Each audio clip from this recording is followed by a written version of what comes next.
दोस्तों, क्या आपने सुना है कि भगवान परशुराम ने स्वयं अपनी माता का सिर धड़ से अलग कर दिया था? आखिर कौन सी वजह थी कि एक पुत्र को इतना कठोर निर्णय लेना पड़ा? क्या यह सिर्फ एक परीक्षा थी या इसके पीछे छुपा था कोई गूढ़ रहस्य? वीडियो को लाइक करें, कमेंट में जय परशुराम लिखें और चैनल को सब्सक्राइब करें, क्योंकि आज हम जानेंगे इस रहस्यमयी कथा का पूरा सच। भगवान परशुराम विष्णु जी के छठे अवतार माने जाते हैं। वे ऋषि जमदग्नि और माता रेणुका के पुत्र थे।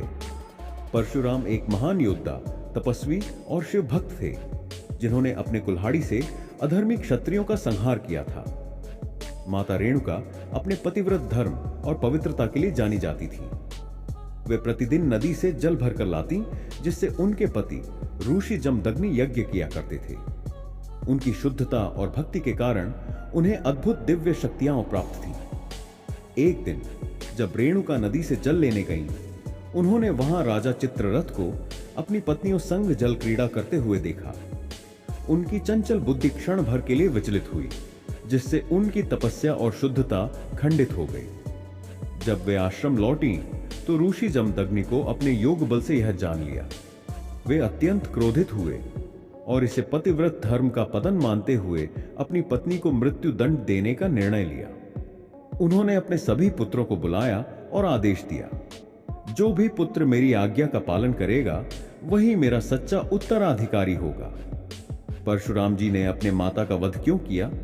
ऋषि जमदग्नि ने अपने चारों बड़े पुत्रों को आदेश दिया कि वे अपनी माता का सिर काट दें, लेकिन कोई भी पुत्र यह कठोर आदेश मानने को तैयार नहीं हुआ। अंत में उन्होंने अपने सबसे छोटे पुत्र परशुराम को बुलाया। भगवान परशुराम ने अपने पिता की आज्ञा का पालन किया और बिना किसी द्वेष के माता रेणुका का सिर धड़ से अलग कर दिया। माता रेणुका का पुनर्जीवन कैसे हुआ?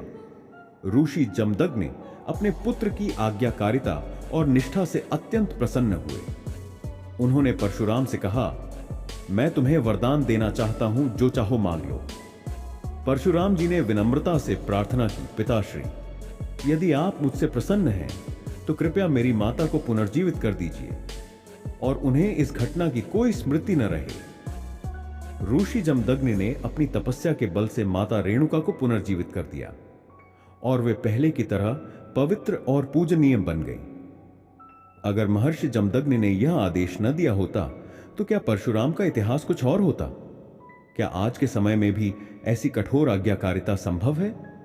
क्या आपको लगता है कि परशुराम जी का यह निर्णय सही था? अगर आपको ऐसा आदेश दिया जाता तो आप क्या करते?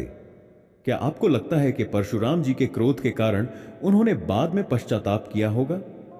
अगर आपको भगवान परशुराम की यह रहस्यमयी कथा पसंद आई तो वीडियो को लाइक करें, कमेंट में जय परशुराम लिखकर अपनी राय दें और चैनल को सब्सक्राइब करें, ताकि आप और भी ऐसी दिव्य और पौराणिक कथाएं सुन सकें। मिलते हैं अगली कथा में, लेकिन याद रखिए, धर्म का पालन ही सच्चा साहस है।